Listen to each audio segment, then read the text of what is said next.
چل دیے تم آنکھ میں اشکوں کا دریا چھوڑ۔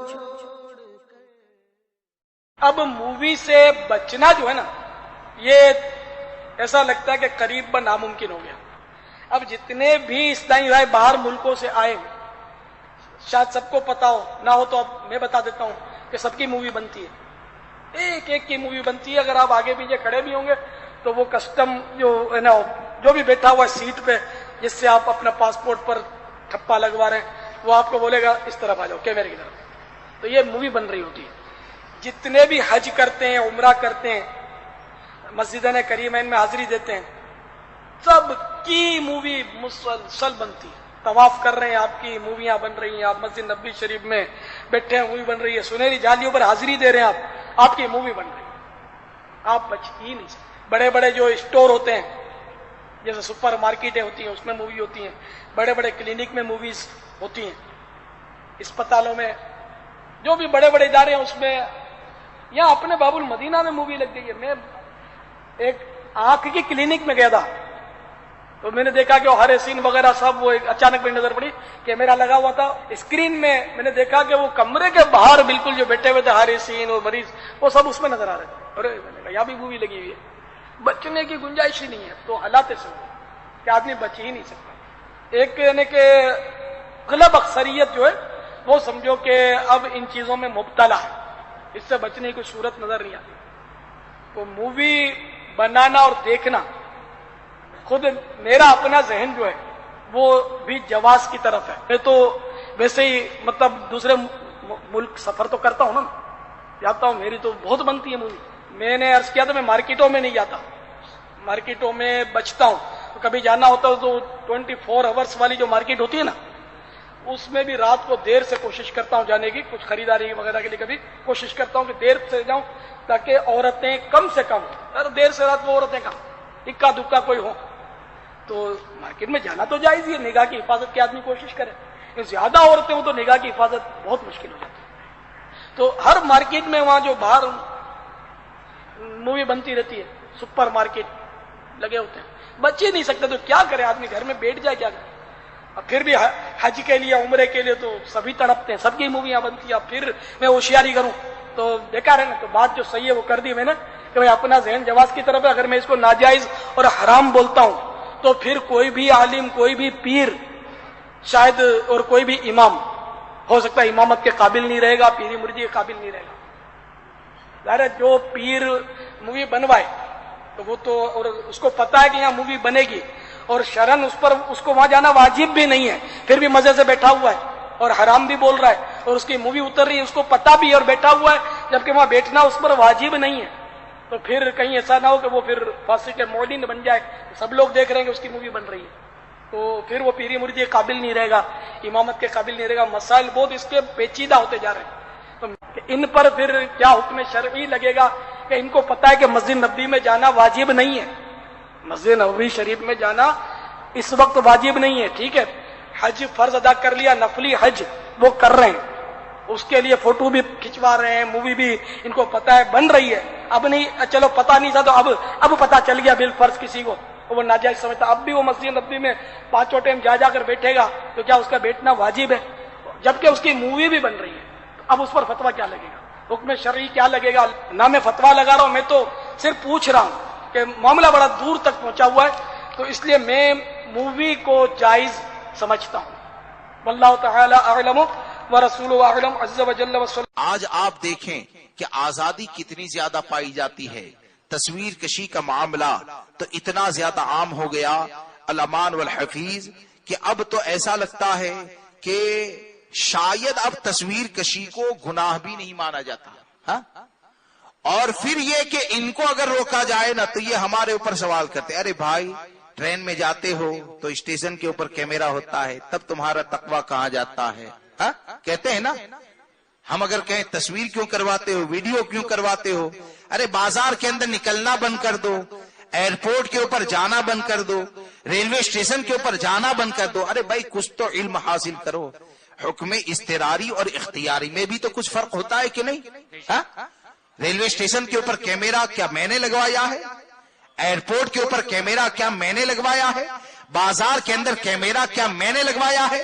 اگر اس کو پلٹ کر یہ سوال کر دیا جائے کہ تو جس کو بہت مانتا ہے اپنا امیر کہتا ہے نا، تیرے امیر صاحب اگر چند لڑکیوں کے ساتھ بند کمرے میں بیٹھ جائے بے پردہ، ہاں تیرے امیر صاحب اگر بند کمرے میں بے پردہ لڑکیوں کے ساتھ بیٹھ جائیں، یا ایسی لڑکیاں جن کا آدھا جسم ننگا ہے ان کے ساتھ ایک کمرے میں بیٹھ جائے تو پکڑ ہوگی کہ نہیں؟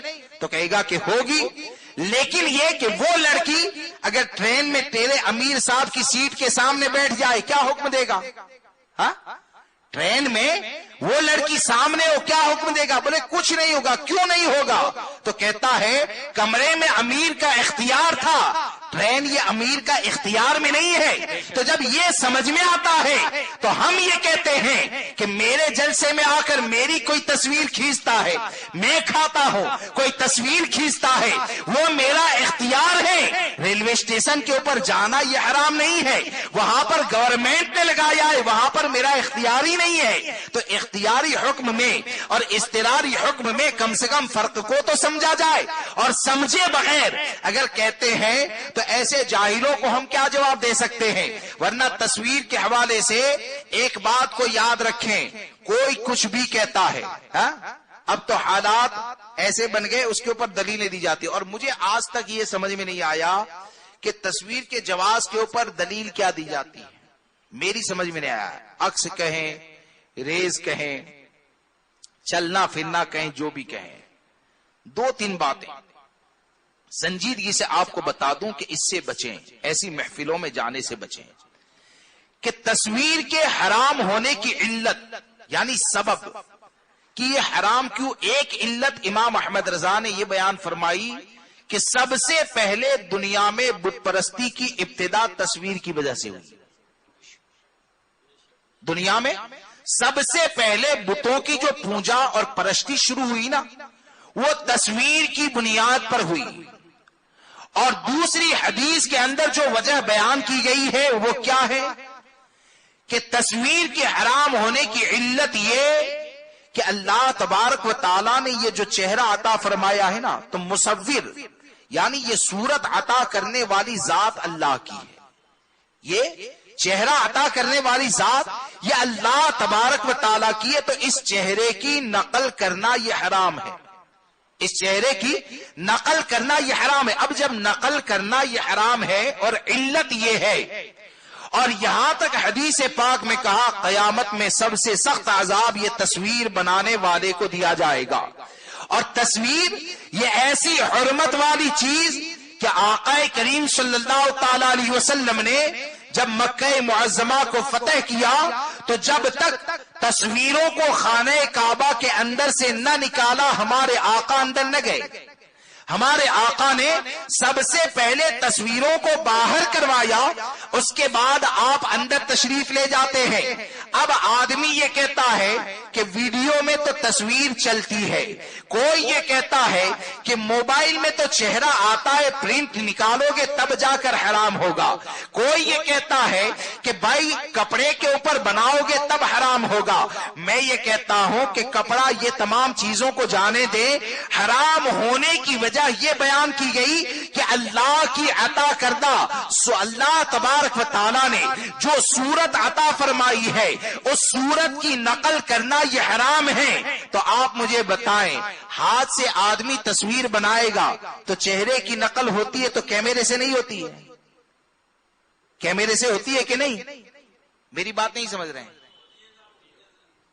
ارے بھائی، آدمی اگر ہاتھ سے مثال کے طور پر کسی کی تصویر بنائے تو وہ نقل ہوتی ہے، وہ حرام۔ اگر آدمی کیمرے سے تصویر کھینچتا ہے تب بھی تو چہرے کی نقل ہوتی ہے نا، اگر ویڈیو بنائے تب بھی تو چہرے کی نقل ہوتی ہے۔ اب جب یہ تمام چیزوں میں چہرے کی نقل ہوتی ہے تو کیا سمجھ میں آیا؟ تصویر کشی یقیناً یہ ناجائز و حرام ہے، تصویر کشی یہ یقیناً ناجائز و حرام ہے۔ اور یہ کہنا کہ بھائی تصویر کے ذریعے دین کا کام ہوتا ہے، جاہلوں کا دور ہے، ورکشاپ کے اوپر تصویر کو گھمائیں اور گھمانے کے بعد پیر کی تصویر آ گئی، سبحان اللہ ماشاء اللہ، کیوں ایسا کرتے ہیں؟ بولے کہ میرے پیر کے چہرے کو دیکھ کر کوئی مسلمان ہو جائے گا. ارے بھائی تو زبان سے بولنا ہی بند کر دو نا, خطاب بند کر دو, اب پیروں کی تصویر گھماتے رہو, دیکھیں گے مسائل بھی سمجھ جائیں گے. ہاں باہر شریعت میں کیا لکھا ہے وہ بھی سمجھ جائیں گے, فتح و رضویہ میں کیا لکھا ہے وہ بھی سمجھ جائیں گے, غوث اعظم کا تقوی کیا ہے وہ بھی تصویر سے سمجھ جائیں گے. پھر زبان ہلانے کی ضرورت کیا ہے؟ ارے کام جو ہوتا ہے وہ چہرے دیکھنے سے, اگر تصویر دیکھنے سے اگر ہوتا تو آپ مجھے بتائیں کیا سرکار کے زمانے میں تصویر بنانے والے نہیں پائے جاتے تھے؟ غوث اعظم کے زمانے میں کیا تصویر بنانے والے نہیں پائے جاتے تھے؟ وہ غوث اعظم کہ جن کے چاہنے والے اور جن سے محبت کرنے والے اتنے زیادہ کہ غوث اعظم اگر بیان کریں تو آپ کی زبان سے نکلنے والے جملے کو لکھنے کے لیے ہزاروں علماء بیٹھتے, ہزاروں علماء ان جملوں کو لکھنے کے لیے بیٹھتے, اور ان چیزوں کو انہوں نے ہم تک پہنچایا. لیکن یہ لکھنے والے نے کبھی یہ نہیں سوچا کہ غوث اعظم اتنے نورانی چہرے والے ہیں, چلو آنے والوں کو ایک آدھ تصویر بھی دے دی جائے. غریب نواز آئے, غریب نواز کے چاہنے والوں نے غریب نواز کی تصویر کو کبھی نہیں پہنچایا. کیا سمجھ میں آیا؟ تصویر بنانے والے غوث اعظم کے زمانے میں بھی تھے, غریب نواز کے زمانے میں بھی تھے, ان کی باتوں کو پہنچایا گیا. تصویر کو نہ پہنچا کر ان لوگوں نے یہ بتا دیا کہ تصویر یہ ایسی حرام چیز ہے کہ تصویر یہ دین کی نشر و اشاعت کا ذریعہ نہیں ہے, یہ تبلیغ کا ذریعہ نہیں ہے. اور تعلیمات امام احمد رضا کا نعرہ لگاتے ہیں تو تعلیمات امام احمد رضا کا نعرہ لگانے والا تصویروں کو بھیجنے کے بعد سبحان اللہ کی صدائیں نہیں سنا کرتا ہے, اس لیے کہ امام احمد رضا کی تعلیم یہ ہے کہ میرے امام نے یہ کہا جو جتنا بڑا معظم دینی ہوگا, یعنی دین میں جس کا مقام جتنا بڑا ہوگا اس کی تصویر کو رکھنا اتنا ہی زیادہ گناہ ہوگا. ہاں اس کی تصویر کو رکھنا اتنا ہی زیادہ گناہ ہوگا. کیوں کہ آدمی اگر پیر کی تصویر کو رکھے گا تو پیر کی تصویر کو کیا جوتا نکالتا ہے وہاں پر رکھے گا؟ ارے بولیے, پیر کی تصویر کو جوتا نکالتا ہے وہاں رکھے گا؟ تصویر یہ توہین کی چیز ہے, تعظیم کی چیز نہیں ہے. تصویر یہ توہین کی چیز ہے, تعظیم کی چیز نہیں ہے. اب اس کو جس کی توہین ہونی چاہیے, جس تصویر کی توہین ہونی چاہیے اس کو تعظیم کے ساتھ رکھتا ہے اور یہ کہتا ہے یہ معظم دینی ہے.